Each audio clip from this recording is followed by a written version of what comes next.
Olá pessoal, tudo bom? Hoje nós vamos falar sobre essa obra aqui, Discurso sobre a origem e os fundamentos da desigualdade entre os homens, do grande escritor Jean-Jacques Rousseau. Jean-Jacques Rousseau foi um dos pais da Revolução Francesa.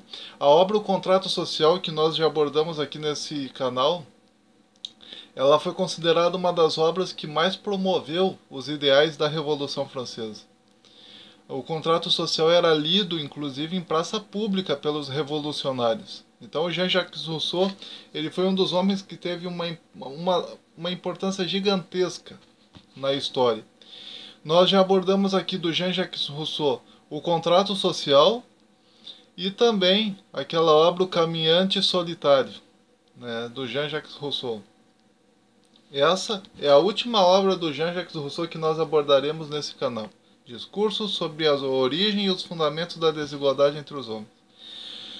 Bom, nessa obra aqui, nesse discurso sobre a origem e os fundamentos da desigualdade entre os homens, o Jean-Jacques Rousseau ele parte do princípio de que todo ser humano é essencialmente bom. Segundo Jean-Jacques Rousseau, o ser humano não é mau. O Jean-Jacques Rousseau, inclusive, ele censura o filósofo Hobbes por defender a ideia de que o ser humano é essencialmente mau. Na verdade, segundo Jean-Jacques Rousseau, o ser humano, em virtude da civilização, é que adquiriu uma personalidade maligna. Segundo Jean-Jacques Rousseau, o que acontece com o ser humano civilizado é o mesmo que acontece com os animais, que quando se encontram diante de um desafio, eles acabam manifestando uma personalidade agressiva.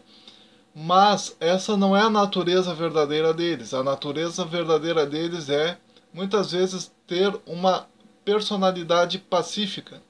É o caso, por exemplo, da corça e do leão.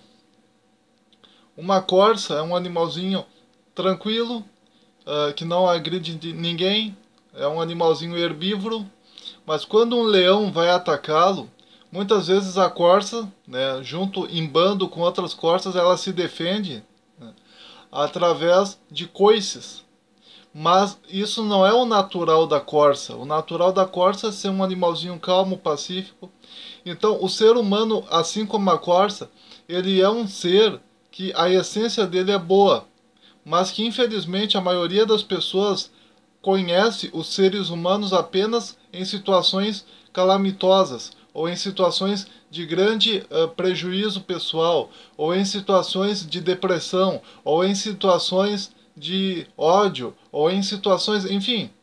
Mas essa não é a essência verdadeira do ser humano. O ser humano, segundo Jean-Jacques Rousseau, é um ser bom, é um ser pacífico, é um ser calmo. Jean-Jacques Rousseau ele vai dizer que a maldade humana ela se desenvolve exatamente em virtude da civilização. No início, segundo Jean-Jacques Rousseau, os primeiros seres humanos viviam em bandos, eram seres primitivos, exatamente como o povo Caraíba, dentre outros povos que Jean-Jacques Rousseau considerava como povos selvagens, né? Ele chamava esses povos de selvagens. Segundo Jean-Jacques Rousseau, a humanidade no início vivia em bandos. Ninguém prejudicava ninguém, todo mundo vivia em paz, em ordem.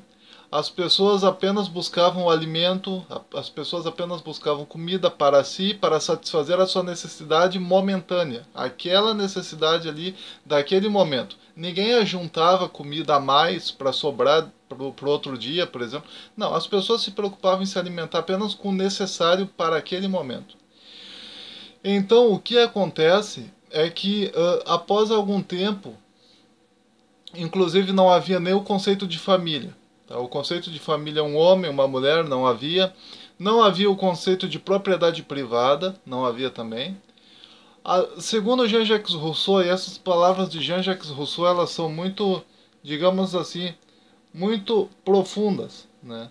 Segundo Jean-Jacques Rousseau, a origem da desigualdade entre os homens mesmo, ela começa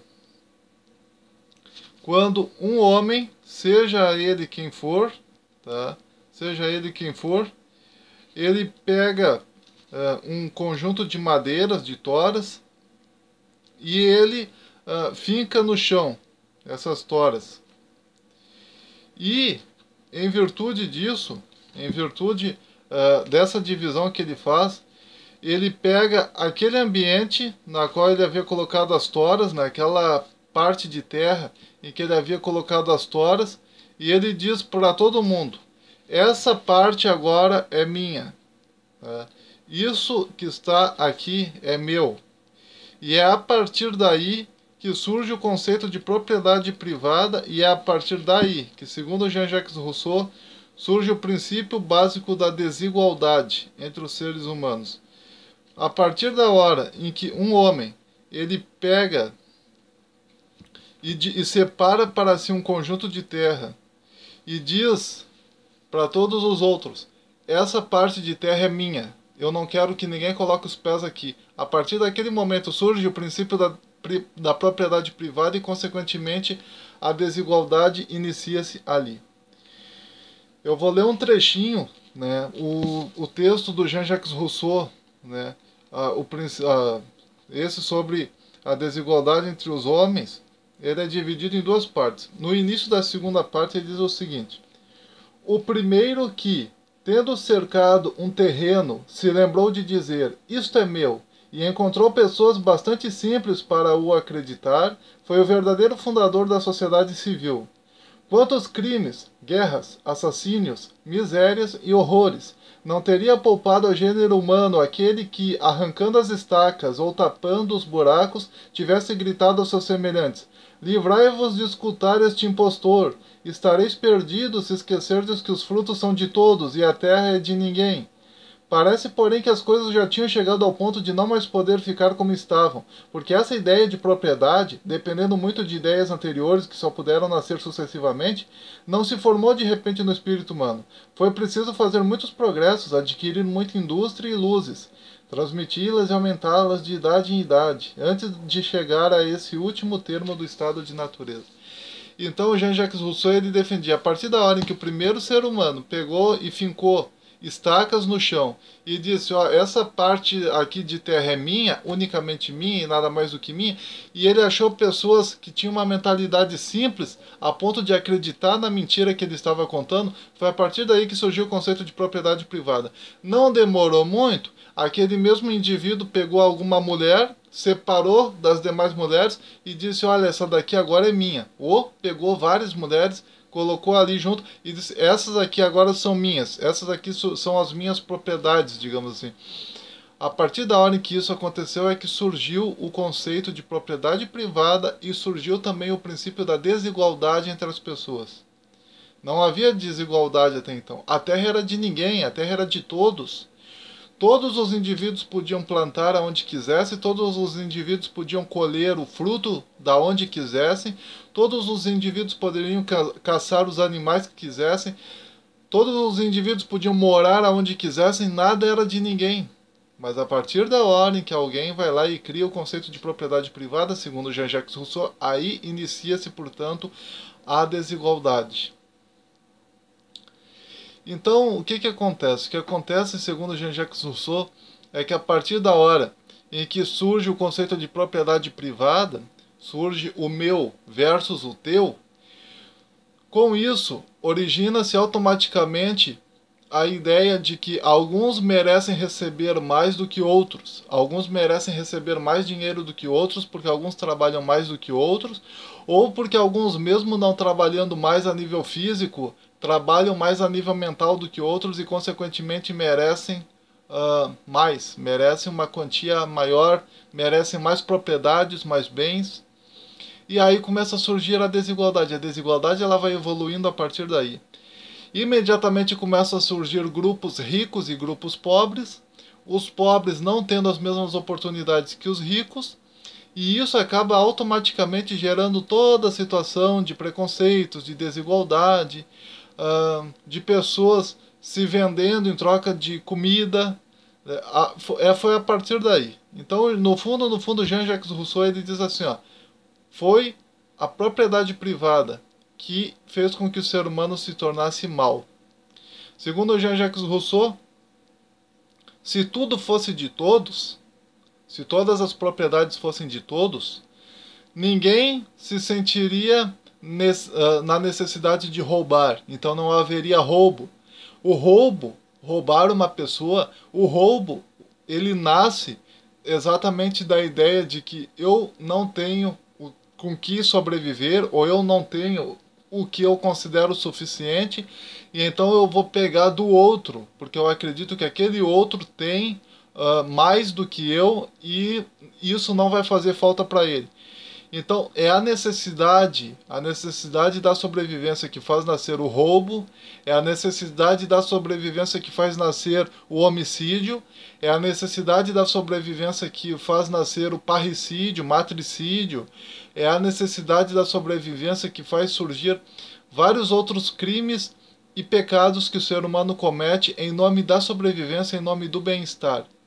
Mas, se não tivesse havido o conceito de propriedade privada que deu início a todas essas necessidades, as pessoas não teriam nenhum tipo de necessidade, tudo seria de todos, todos viveriam em harmonia porque ninguém precisaria roubar de ninguém, ninguém precisaria matar ninguém, porque todos viveriam em harmonia. Então, segundo Jean-Jacques Rousseau, o mundo seria o paraíso. É o conceito de propriedade privada que vai, de alguma maneira, fazer com que surja o conceito de desigualdade. Tá? Algumas frases muito interessantes do Jean-Jacques Rousseau, tá?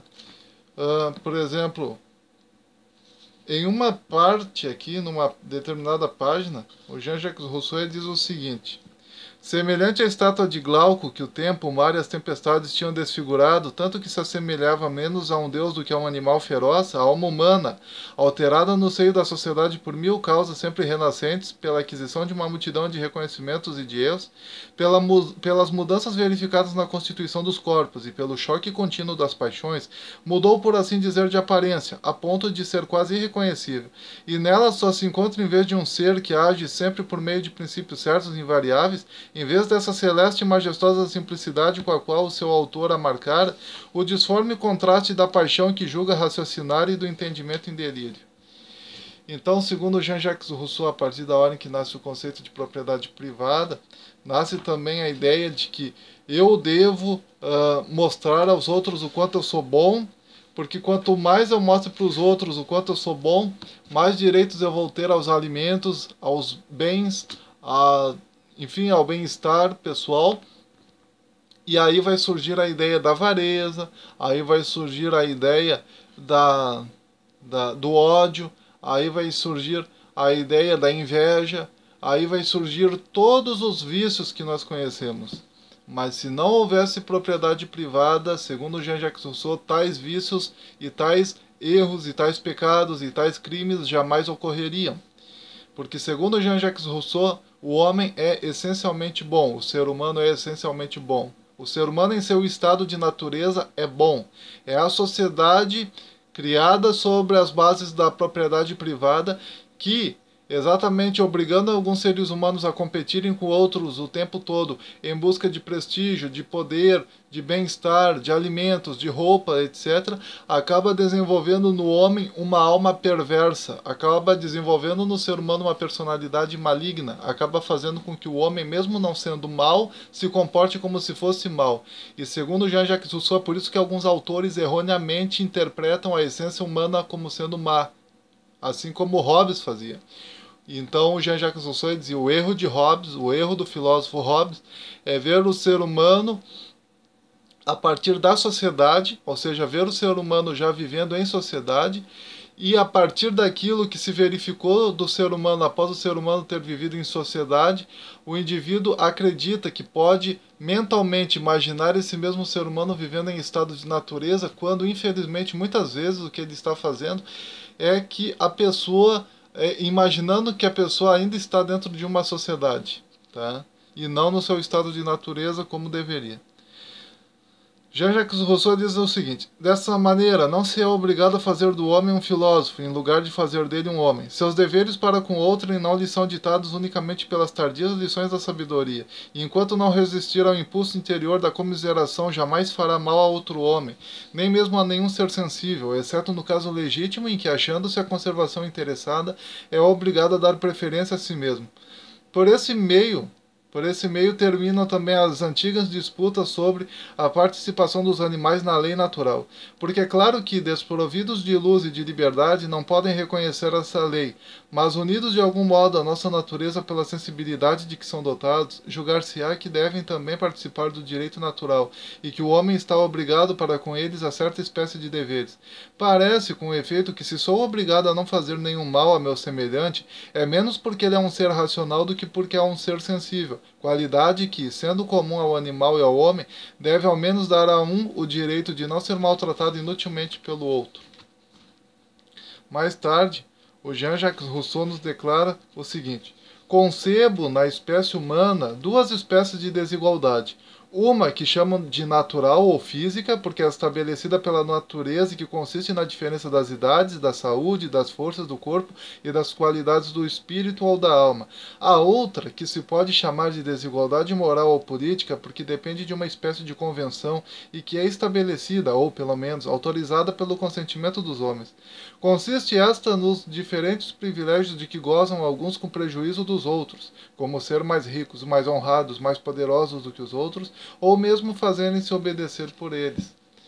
Então Jean-Jacques Rousseau ele concebia dois tipos de desigualdade.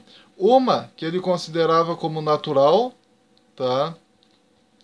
E a outra, que no caso essa natural, ela dizia respeito ao fato de algumas pessoas serem altas, outras serem baixas, algumas serem velhas, outras não serem tão velhas assim, e por aí vai.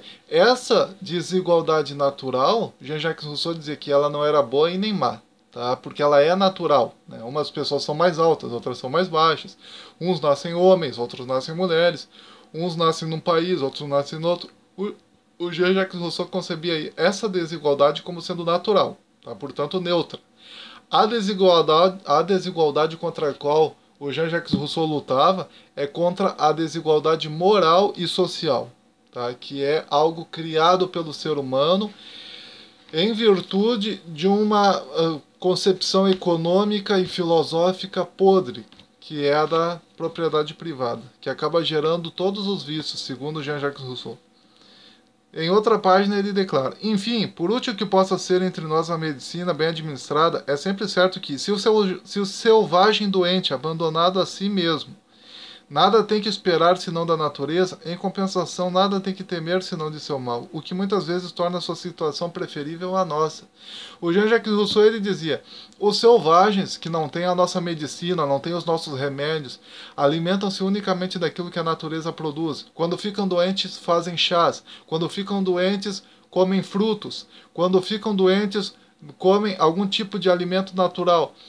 Se eles vivem tanto quanto nós, ou até mais do que nós, eles são uma prova de que a nossa medicina social não vale nada. Isso o Jean-Jacques Rousseau falava naquela época. Porque o Jean-Jacques Rousseau ele se levantava fortemente contra a medicina da época dele, porque segundo ele era uma medicina que ia totalmente contra os verdadeiros interesses do organismo humano. Né? Depois, censurando o filósofo Hobbes, Jean-Jacques Rousseau dizia o seguinte: não vamos principalmente concluir com Hobbes que, por não ter nenhuma ideia de bondade, o homem seja naturalmente mau, que seja vicioso, porque não conhece a virtude, que recuse sempre aos seus semelhantes serviços que não acredita serem de seu dever, ou que, em virtude do direito que se atribui com razão às coisas de que tem necessidade, imagine loucamente ser o único proprietário de todo o universo. Hobbes viu muito bem o defeito de todas as definições modernas do direito natural, mas as consequências que tira da sua mostram que a toma em um sentido que não é menos falso. Raciocinando sobre os princípios que estabelece, esse autor deveria dizer que, sendo o estado de natureza aquele em que o cuidado de nossa conservação é menos prejudicial ao dos outros, esse estado era, por conseguinte, o mais próprio à paz e o mais conveniente ao gênero humano.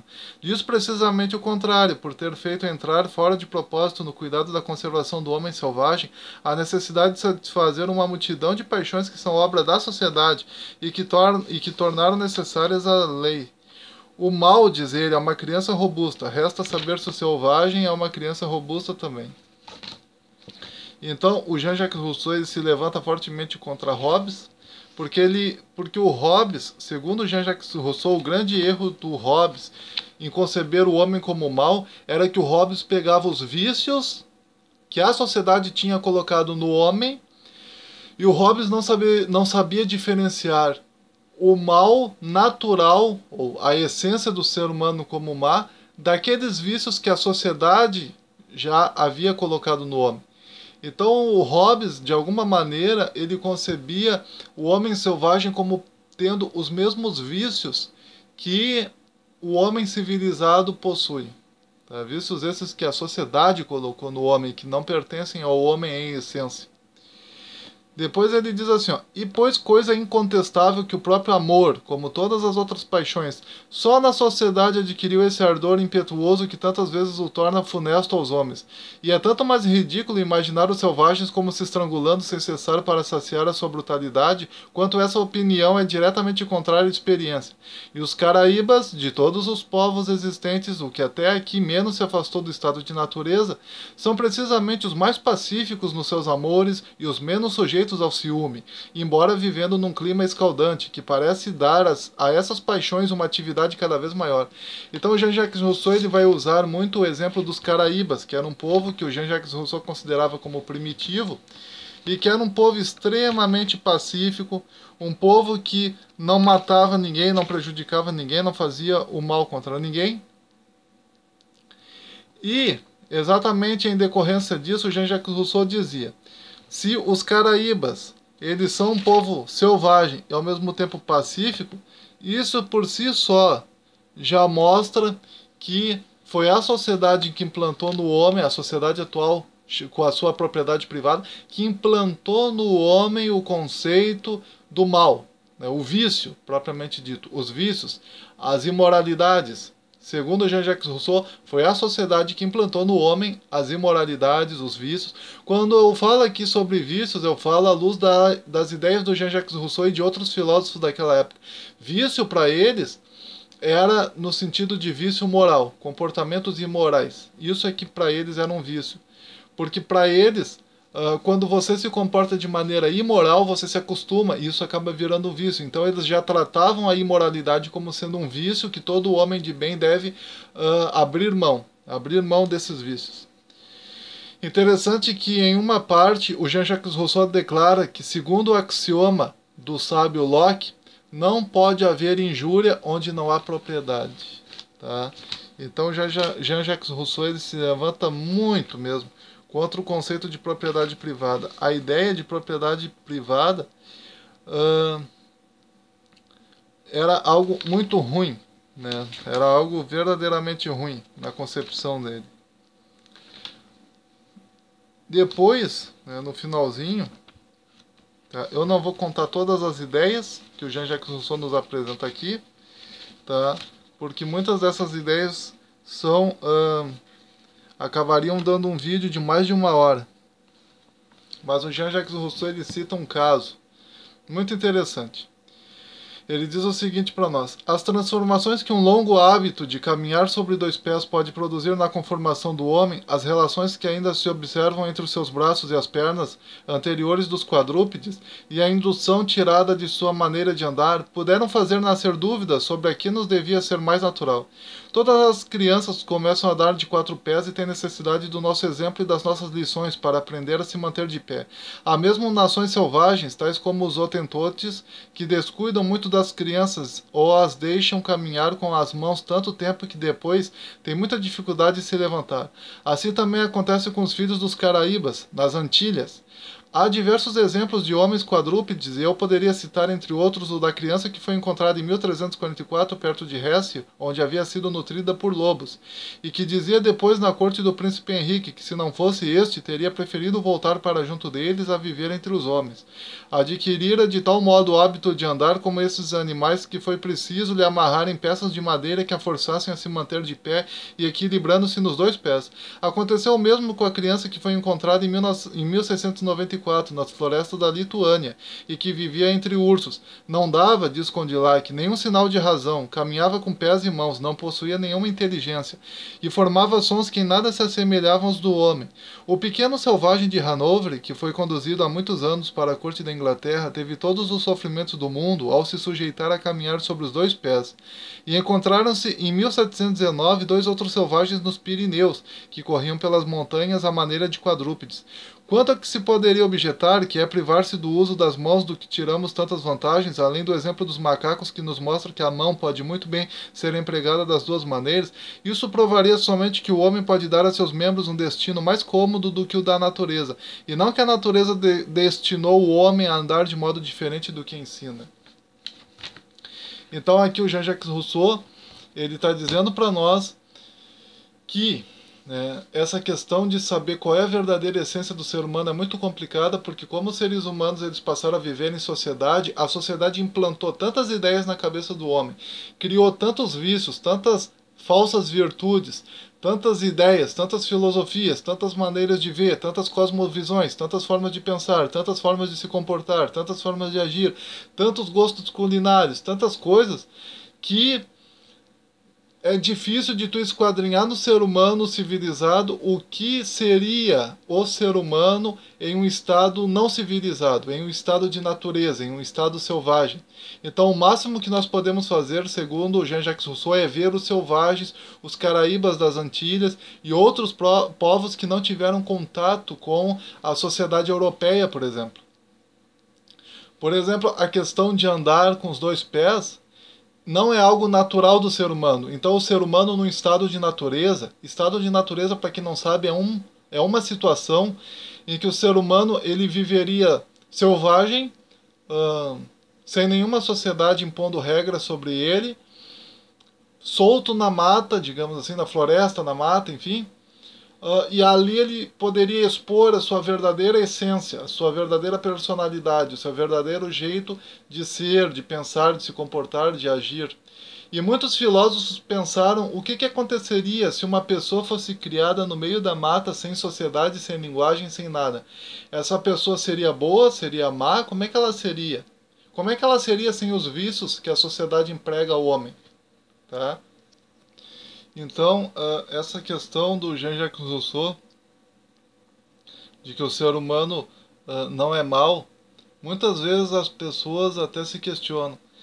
Estabelecendo uma intertextualidade, nós poderíamos fazer muito bem uma intertextualidade entre o Jean-Jacques Rousseau, que diz que o ser humano não é mau, e a Ana Beatriz Barbosa, na sua obra Mentes Perigosas, o Psicopata Mora ao Lado, tá? Fazer uma intertextualidade entre esses dois autores, entre a Ana Beatriz Barbosa com a sua obra O Psicopata Mora ao Lado e o senhor Jean-Jacques Rousseau com a sua obra Discurso sobre a Origem e os Fundamentos da Desigualdade entre os Homens. E quem sabe também acrescentar mais uma obra do Freud, Sigmund Freud. Por quê? Por que essa intertextualidade? Por um motivo muito simples. Enquanto Jean-Jacques Rousseau dizia que o homem é bom, a Ana Beatriz Barbosa, na sua obra Mentes Perigosas, o Psicopata Mora ao Lado, ela vai dizer para nós que o ser humano, existem seres humanos maus, que já nascem com uma alteração no cérebro, tá? O cérebro deles é alterado, a parte do cérebro chamada hipotálamo é alterada. O hipotálamo é a parte do cérebro responsável pela empatia, então pessoas que já nascem com uma alteração no hipotálamo, elas são pessoas que não têm facilidade de sentir empatia pelo outro, elas são pessoas que veem o próximo como sendo um objeto a ser usado, elas não têm problemas em tirar o outro do caminho se for necessário. Não importam os meios. Tá? Então, a Ana Beatriz Barbosa, colocando o Jean-Jacques Rousseau e a Ana Beatriz Barbosa sentados juntos, lado a lado, claro que a Ana Beatriz Barbosa é uma autora atual, eu sei, e o Jean-Jacques Rousseau ele é um autor lá da época da Revolução Francesa, mas se nós pudéssemos sentar esses dois autores lado a lado, ou frente a frente, um em relação ao outro, a Ana Beatriz Barbosa, usando os argumentos desse livro, ela diria assim, o ser humano é mau, o mal existe, e existem de fato pessoas que são más porque o cérebro deles é alterado, o hipotálamo deles é alterado, e isso é algo que já pode ser analisado à luz até mesmo da ciência, à luz de tecnologias avançadas, à luz de exames cada vez mais avançados, ressonâncias magnéticas, etc. Já o Jean-Jacques Rousseau diria, bem, o ser humano não é mau. O ser humano, ele é um ser que a sociedade torna ele doente, é um ser que a sociedade enche a cabeça dele de vícios, de competições, de filosofias, de cosmovisões, de culinárias, né? Por exemplo, em alguns países se come barata, por exemplo. Em outros países se come boi. Em outros países se comem outros tipos de animais, às vezes serpentes, escorpiões, etc. E aí o Jean-Jacques Rousseau pergunta: e qual é verdadeiramente o gosto alimentar do ser humano? Tá? Qual é verdadeiramente, se largasse o ser humano na selva, livre, qual seria o gosto verdadeiro do ser humano? Né? Até que ponto o ser humano ele gosta desses alimentos que a sociedade obriga ele a comer? Por exemplo, existem grupos vegetarianos que dizem que o verdadeiro alimento do ser humano são os vegetais e as frutas, que a sociedade impôs o consumo de carne ao ser humano. Então, segundo os vegetarianos, numa situação em que o ser humano estivesse livre, sem a sociedade por perto obrigando ele a comer carne, e uma vez que ele nascesse no meio da selva, longe de toda a sociedade humana, ele seria um ser vegetariano. Comeria apenas vegetais e frutas, e alguns cereais que ele encontrasse no meio da mata. Então quer dizer que não sabemos nem qual é o gosto alimentar do ser humano. Por exemplo, o fato do ser humano andar com as duas mãos no chão quando é pequeno já mostra que a verdadeira natureza do ser humano é essa. Nós aprendemos a andar com apenas os dois pés em virtude da sociedade. A sociedade, através dos nossos familiares, é que nos obriga a caminhar com os dois pés no chão. Então a verdadeira natureza do ser humano não é andar com os dois pés no chão, mas sim andar com os pés e as mãos no chão ao mesmo tempo, engatinhando. Então o Jean-Jacques Rousseau ele responderia a Ana Beatriz Barbosa da seguinte maneira: esses exemplos que você está citando, que a senhora está citando, são de pessoas que, como a senhora mesma já disse, são pessoas que sofrem de um distúrbio no cérebro, de uma alteração no cérebro. Portanto, não são seres humanos naturais, não são seres humanos que têm um cérebro natural, um cérebro destituído de problemas, um cérebro destituído de doenças, um cérebro destituído de mau funcionamento, de má comunicação entre os neurônios. Não, os psicopatas são pessoas que sofrem de alguma maneira de uma alteração cerebral. Então, eles não são a prova de que o ser humano é mau, diria Jean-Jacques Rousseau a Ana Beatriz Barbosa. Então, de alguma maneira, o Jean-Jacques Rousseau ele venceria esse debate dele contra a Ana Beatriz Barbosa hoje em dia, até porque o próprio livro da Ana Beatriz Barbosa, ela, digamos assim, ele é um texto que ele já mostra para nós que a maioria das pessoas não são psicopatas, portanto, psicopatas são uma minoria, são 1% da população mundial, segundo ela, e, portanto, eles não são seres humanos normais. Tá? Então, eles não estão no nível natural de normalidade. Então, eles não são um bom exemplo para você definir a natureza humana. Eles não são um bom critério julgador para você definir com base neles e na personalidade deles se o ser humano é bom ou mau. Diria Jean-Jacques Rousseau: pegue um ser humano saudável que tenha nascido na mata, na floresta. Esse ser humano vai ser bom, segundo Jean-Jacques Rousseau, segundo a filosofia do Jean-Jacques Rousseau, esse ser humano vai ser bom, esse ser humano não vai apresentar nenhum tipo de competição, nem nada. Então, ele vai ser uma criatura dócil. Essa era a visão do Jean-Jacques Rousseau. Interessante que o Jean-Jacques Rousseau, se você colocasse agora Sigmund Freud e Jean-Jacques Rousseau lado a lado, o Sigmund Freud talvez não seria bem sucedido também. Ou talvez haveria um empate técnico. Por quê? Porque o Freud, Sigmund Freud, ele tinha a seguinte teoria. A teoria de que no princípio a humanidade vivia em bandos e de que o pai, né, o genitor, o pai, ele era o pai da maioria dos seres humanos que habitavam uma determinada tribo, um determinado clã. E ele ameaçava os filhos rebeldes com a remoção do genital deles, ou seja, ele ameaçava que se eles não se comportassem, ele iria arrancar os seus genitais, arrancar os genitais deles, e ao mesmo tempo, o Freud ele diz para nós que esse pai, tá? Ele ao mesmo tempo, de alguma maneira, ele tinha relações com todas as filhas e também com as mulheres mais velhas que não eram filhas dele. Então ele era o pai que defendia toda a tribo, todo aquele clã, mas ao mesmo tempo ele era o pai de todos ali. Ele era o cara que se relacionava com todos, com todas as filhas, com as mulheres, com a esposa, enfim, com todas as esposas dele, provavelmente ele tinha um harém. Isso, o que eu estou dizendo, o Freud, ele diz para nós isso naquela obra Moisés e o Monoteísmo, que eu já tratei aqui sobre essa obra, aqui nesse canal. E o Freud, ele diria o seguinte, que depois os filhos vão lá, matam o pai e acabam eles, né, tomando a decisão de assumirem a posição do pai. E aí todos os anos eles comemoram a morte do pai. E eles comem a carne do pai depois que o pai morre. E eles comemoram a morte do pai. E depois que eles comemoram a morte do pai, eles escolhem algum ser abstrato, digamos assim, para ser o substituto do pai. Não pode ser nenhum deles, né? Então geralmente eles escolhem algum animal feroz, que é muito poderoso, e a imagem dele substitui a imagem do pai. E eles passam a endeusar aquele animal, e aquele animal vira o totem. E ao mesmo tempo eles colocam o irmão mais velho para ser o chefe, né? Estando o irmão mais velho abençoado pelo totem, que representa de alguma maneira o pai. Aquele animal que representa de alguma maneira o pai. Aquele animal é intocável, não pode ser tocado, mas todos os anos, de alguma maneira, aquele animal, aquela espécie é morta, né? Eles matam animais daquela espécie para comer a carne e comemorar a morte do pai e a autonomia da tribo.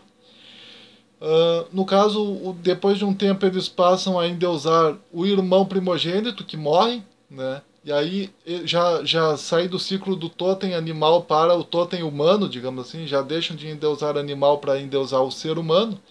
E mais tarde eles criam uma visão desse ser humano já perfeita, né? Com nenhum vestígio de moralidade, de vício nem nada. E aí surge a ideia de Deus, né? E aí surge o conceito de Deus. É assim que o ser humano cria Deus, digamos assim. Então Deus ele é precedido pelo animal e pelo humano. E aí depois eles evoluem e já não querem mais, já não conseguem mais atender às suas necessidades psicológicas e religiosas, digamos assim, e sociais até mesmo, através da imagem de um animal e nem através da imagem de um homem. Então eles passam a representar Deus, né? Passam a criar um conceito mais abstrato da própria divindade. Então, o Freud, ele diria para Jean-Jacques Rousseau, não, o ser humano não é bom, porque os primeiros seres humanos, inclusive, mataram o próprio pai. Mataram o próprio pai, o pai tribal, para poder se relacionar com a mãe e para poder assumir a autonomia da tribo, do clã. E aí surge aquele famoso, né, complexo de Édipo, que muitas pessoas dizem que o Freud falava sobre o complexo de Édipo. Um dos livros em que o Freud aborda o complexo de Édipo é exatamente na obra Moisés e o Monoteísmo. Lembrando que o Édipo ele é o personagem principal daquela obra Édipo Rei, né, escrita por Sófocles, né, e que eu já coloquei aqui nesse canal. Nesse canal a gente já falou sobre a obra Édipo Rei de Sófocles. E é interessante que o complexo de Édipo, né, Freud usaria talvez o complexo de Édipo para provar para Jean-Jacques Rousseau que o homem não é bom, tá? Que se o homem ele consegue, em nome da autonomia, em um estado selvagem, se o ser humano ele consegue matar o próprio pai para se relacionar com a mãe, com as irmãs e com as mulheres do pai e assumir dessa maneira a autonomia sobre a tribo e colocar o irmão mais velho como chefe, e criar essa rebelião contra o pai, né, enfim, então o ser humano não é bom, mas sim mal. Hobbes, né, que foi um filósofo que viveu na mesma época do Rousseau, mais ou menos, Hobbes, ele era, no caso, um homem que ele não tinha argumentos tão bons assim, né, segundo Jean-Jacques Rousseau. Então eu acredito que o Freud é que representaria uma ameaça para a visão de Jean-Jacques Rousseau de que o ser humano é bom. essencialmente bom. Eu acredito que se fizéssemos uma leitura, tá, das obras do Freud, fizéssemos uma leitura da Mentes Perigosas, da Ana Beatriz Barbosa, à luz da filosofia do Freud, e como contrassenso com a ideia de que o ser humano é bom, né, a ideia do ser humano essencialmente bom do Jean-Jacques Rousseau, seria algo muito interessante de se fazer, esse tipo de leitura. Porque, de fato, o Jean-Jacques Rousseau ele apresenta ideias muito convincentes para nós, de que o ser humano é essencialmente bom, mas o Freud apresenta o complexo de Édipo, que na minha opinião ele já é uma ideia que fragiliza muito a visão russoniana de que o ser humano é bom, né?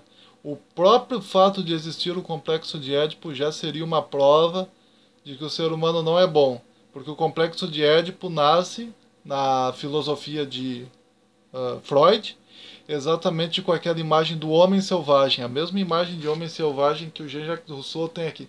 Então, se Jean-Jacques Rousseau ele endeusa o homem selvagem e diz que o homem selvagem ele é essencialmente bom porque não foi corrompido pela sociedade europeia burguesa que pregava a propriedade privada, por outro lado, o Freud ele vai dizer que lá no princípio dos tempos o homem ele já era mau, mesmo estando em situação de selvageria, mesmo sendo um selvagem, ele era mau.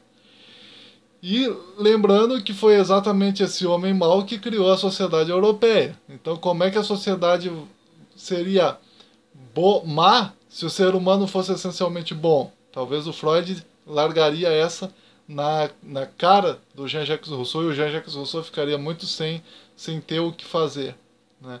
O Jean-Jacques Rousseau ele só se agarraria com aquela ideia de propriedade privada, de que não, de que nós não devemos pregar a propriedade privada, porque é a propriedade privada que inicia a sociedade europeia, cheia de vícios, erros, cosmovisões erradas, etc, etc. Mas hoje em dia já sabemos que seria praticamente impossível uma sociedade sem o conceito de propriedade privada. Só a sociedade da utopia, né? Só os utopianos, né? Só os utopianos do Tomás Moros, né? Que nós abordamos aqui também, a obra Utopia, do Tomás Moros. Talvez só os utopianos, para não terem a propriedade privada e mesmo assim viverem de maneira perfeita e harmônica.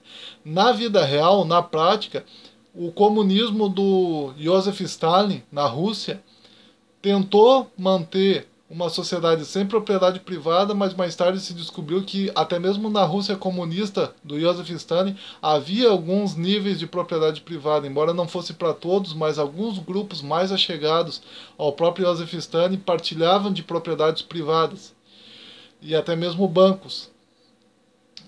O mesmo aconteceu com Mao Tse Tung, que tentou criar uma sociedade com base na propriedade privada, mas a sociedade comunista chinesa, mais tarde, ela viu que não teria como você manter uma sociedade sem propriedade privada e acabaram criando, né, o conceito de propriedade privada. Até hoje a China ela é comunista, né, estão tentando de alguma maneira criar uma sociedade chinesa menos comunista possível, mas até hoje ela ainda tem aquele ar comunista, mas se criou depois de alguns anos na China a ideia da propriedade privada.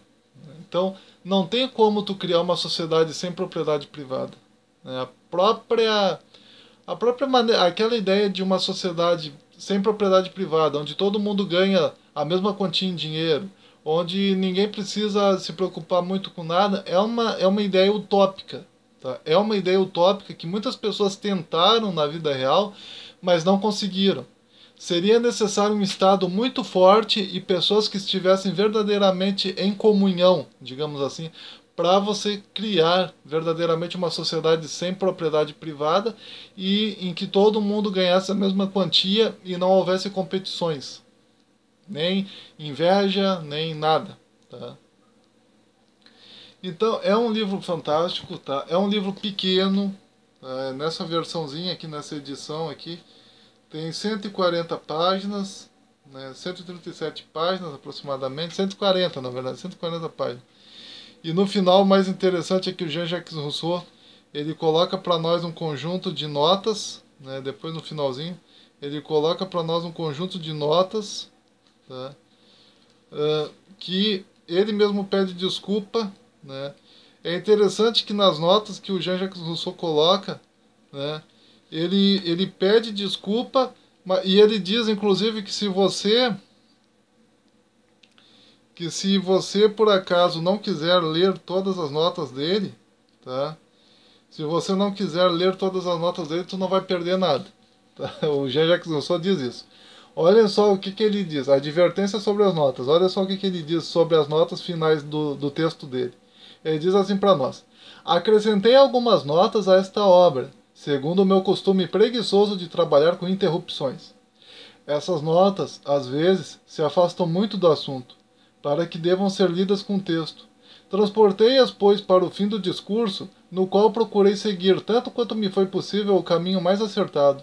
Os que tiverem coragem de recomeçar poderão divertir-se novamente embrenhando-se na mata e tentando percorrer as notas. Quanto aos outros, pouco mal haverá em que de todo não as leiam.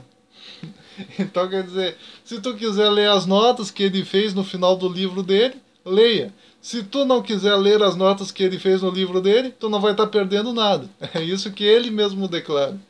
Então, é um livro interessante, é um livro bem atual. Tá? Até hoje existe essa discussão de se o ser humano é essencialmente mau, se o ser humano não é essencialmente mau. Até hoje existe essa discussão.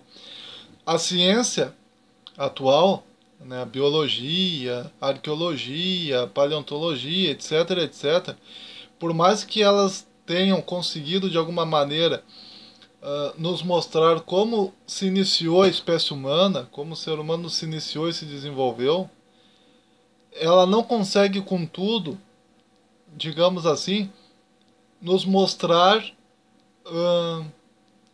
como é a essência humana. Como é verdadeiramente o ser humano? Como é verdadeiramente a essência humana? Como é verdadeiramente a criatura humana em seu interior, em sua essência? Até hoje não se conseguiu descobrir isso de maneira fidedigna. Tá? Até hoje a questão da essência humana é uma questão em aberto. O filósofo Sartre, né, que nós já tratamos aqui também sobre a obra O Existencialismo é o Humanismo, do Jean-Paul Sartre. O Sartre, ele vai dizer para nós que o ser humano, ele sequer possui uma essência. Enquanto que o Jean-Jacques Rousseau vai dizer que o ser humano é bom, a essência humana é boa. O Freud vai dizer que o ser humano não é tão bom assim em sua essência. E o Hobbes vai dizer que o ser humano é mau em sua essência, que a essência humana é má. Era essa a visão do Hobbes. Então esse livrinho é uma espécie de crítica a Hobbes. Jean-Jacques Rousseau fala bastante sobre Hobbes nesse livrinho. Por outro lado, um escritor posterior, que foi o Sartre, ele já diz que o ser humano sequer possui uma essência dentro de si. O Sartre, ele vai dizer para nós que a essência humana é criada pelo ser humano. Nós criamos a nossa própria essência partindo dos nossos costumes, das nossas tradições, do nosso ritmo, do nosso jeito de ser, da construção. Então, o Sartre, ele vai dizer para nós que a essência humana, ela nasce de uma construção, ela é uma construção. O ser humano não é essencialmente bom, nem essencialmente mal, porque ele sequer possui uma essência. O ser humano é um animal destituído de essência. Esta é a visão do Sartre. Tá? Então, o Sartre, ele vai dizer para nós exatamente isso. Você constrói a sua essência. Você não é nem mal e nem bom. Você constrói a sua essência. Já o Jean-Jacques Rousseau, ele é de uma época bem anterior, né? Nem se pensava em criar o existencialismo na época do Jean-Jacques Rousseau. O pessoal estava mais na época da Revolução Francesa. E o pessoal verdadeiramente, né, estava interessado em descobrir qual era a essência do ser humano. E a nível político, né, podemos dizer que com essa obra, o Jean-Jacques Rousseau, e também com a obra O Contrato Social, o Jean-Jacques Rousseau, ele tinha como objetivo, digamos assim, mostrar às pessoas que um governo mal estabelecido gera uma sociedade fraca e que essa sociedade fraca gera seres humanos fracos, de essência fraca, e que a essência verdadeira do ser humano não é fraca, não é má, e sim boa e forte, e que quando os seres humanos estão se comportando de maneira viciosa é porque o governante não é um bom governante e, portanto, deve ser destituído.